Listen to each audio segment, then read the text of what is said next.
Hey, welcome to my channel. Thank you for clicking. My name's Kevin. I am a trans guy, 46-year-old trans guy based in Sydney. I transitioned like 20 years ago and hung around the community a little bit there, but then I kind of went off and did my thing, and I've been kind of solo for the last, like not in community for maybe 15 years. I pop in sometimes when I want to go to an event, but mainly I stay, kind of well clear. So it was a surprise to me a year ago when I bumped into Abigail Schreier's interview with Joe Rogan, and what she said alarmed me and kind of seemed quite plausible. The main thing that she said that upset me, that concerned me, was talking about friendship groups of, like all of these friendship groups of, like girls transitioning together all over the place. And that really kind of concerned me, because trans people are, like, it's just unheard of that you would find that many gender dysphoric people in one place at one time. Is just not, reasonable. So that kind of cottoned on, made me kind of think, oh, maybe they were right about the social contagion aspect in that front. And then the detransitioners that talk of detransitioners kind of really concerned me as well, because I'd only ever met or heard of like maybe 4 detrans people before that point. So I went looking and found, dozens of videos of detransitioners, which really concerned me. And they all kind of had the same story as well, which was a bit, obviously weird as well. So I kind of jumped on Twitter, because they're all points directed to Twitter. So I kind of jumped on there. And over the last probably year or so, probably not even quite a year, I kind of have seen things progress to concerning areas. Like this is a hot topic, and it's very personal and very serious for everybody involved. So of course tempers are gonna fray. When I first jumped on Twitter, the GC, mainly women that I bumped into, all the GC people were women at the front in the beginning. I mean, they didn't have everything right, but they seemed to be coming from a good place. They were concerned about kids and puberty blockers and women's sports and stuff, the issues. But they weren't getting everything right, but they were trying to be balanced. You could see that they could see that gender ideology and trans were quite separate to trans people, and that like a lot of people that I spoke to could see that we were dealing with a generational shift of people. But somehow, like in the last couple of months, I've kind of slowly watched that change into places, and it's kind of getting into places that are quite concerning. People I've seen a couple of parents of ROGD or trans teens that I've been speaking to privately jump off Twitter recently. One of the main detransitioners has said goodbye to Twitter and left a very interesting goodbye note talking about the toxicity of the debate. I kind of feel like maybe it's getting a little bit into, like the sense of righteous anger is leading people into places that aren't necessarily as constructive as you would hope. Like, I can totally see why people are as angry as they are, and why they get, like how they get to the places that they get to, but it just doesn't look good for people. Like, like if I was a normal, average person that stumbled across this issue, like at the moment, looking at GC tweets, there's really not much between the average, like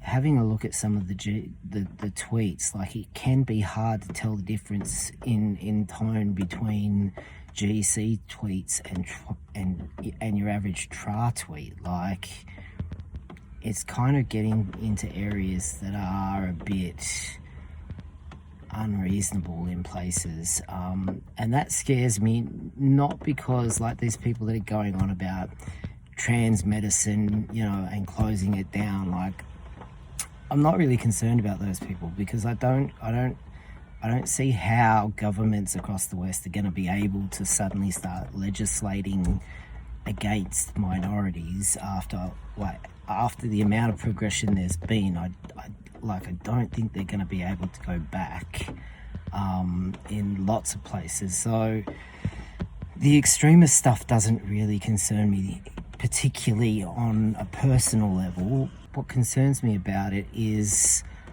people are winding themselves up to the point where, and they think that these things that aren't really achievable, like realistically, I don't know that they are particularly achievable.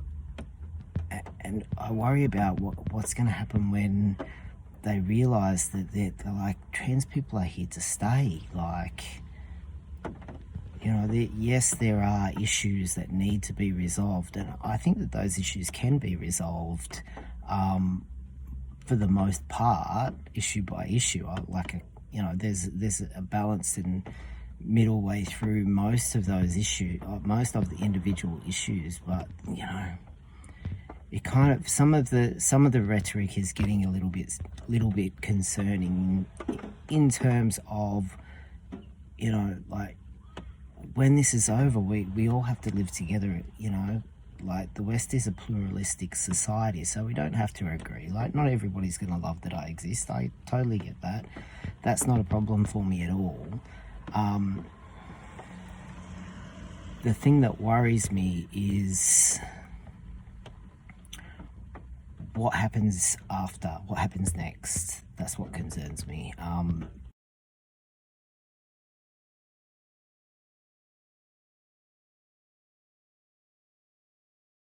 These things never end the way we expect. It's always more of a fizzle than, you know, like a big, you know, resounding gong. I've been waiting for months and months and months for someone else to, you know, step forward and talk about these issues, but understandably no one really wants to get into it. So I'm kind of getting to a point where I'm seeing lots of nonsense, and you know, there are really important issues at the moment that need to be resolved, and I don't think that we're going to resolve them the way we're going, which really concerns me, because there are still kids out there that are being transitioned without the proper oversight, without the right therapy.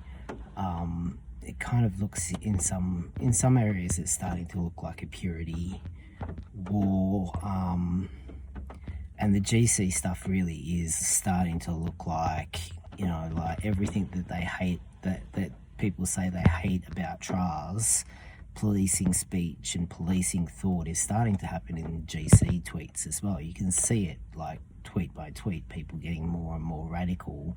Yeah, sorry, just a quick cut in. Like, I hear, like, on videos and tweets, like, people are talking about when the mainstream get involved and hear about what's happening, that they're going to jump on the GC side and come to the rescue, so to speak. But I don't necessarily know that people appreciate how far the GC kind of narrative has strayed from its original purpose. Like, it's like a lot of the stuff that's out there now is pretty extreme.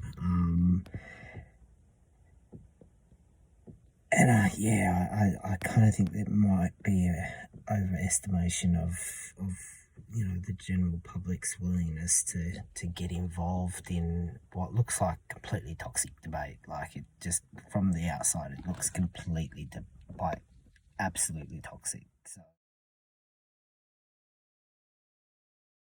general conspiracies, like these grand conspiracy theories, are really, really convenient, and they're great for provoking outrage and making us feel like, I don't know, there's something in the grand narrative of the conspiracy theory that we just seem to be drawn to as a species. We all love them, but they very rarely explain everything that's actually going on. Like, more often the case, the reason is more of a, like just a misunderstanding step by step of people not quite realizing what the outcome of their policies will be, is generally what the explanation usually is.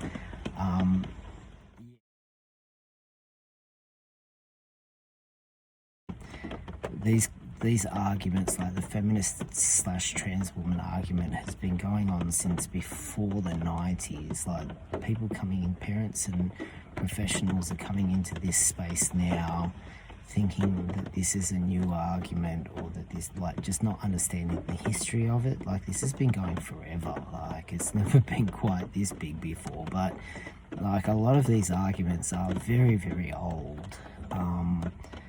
And I kind of think people, like, well, I'm watching people not really understanding what's going on. Like, they don't understand the history of things. So I kind of want to carve out a piece of the internet where we try to have balanced conversations that look at all the issues as respectfully as we can. Because this is a really nuanced area that it impacts people's lives quite, intimately.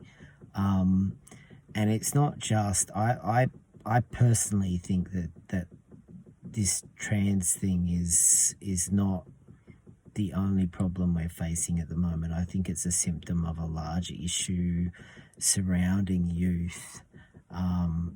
This younger generation having grown up on the internet, because they're exhibiting very similar behaviours over other issues, other political issues, and behaving the same way,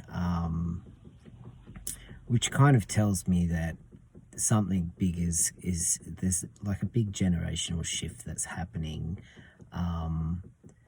So it's not just about trans stuff. Like, trans stuff is one of the issues, it's not the only issue. So there seems to be in GC circles this belief that we can just fix this one area and that the problem will go away completely, and that will be that. But I don't know how realistic that is, because even if this one area is resolved, you still have a whole generation of kids, of young people that kind of have this view that there's kind of a bit Lord of the Flies this shit in one way. They don't respect authority. They think they're, they get their information from each other off the internet, and it's kind of like this, I've lost the word. It's kind of like this, self-reinforcing dialogue that happens where they go to each other for advice.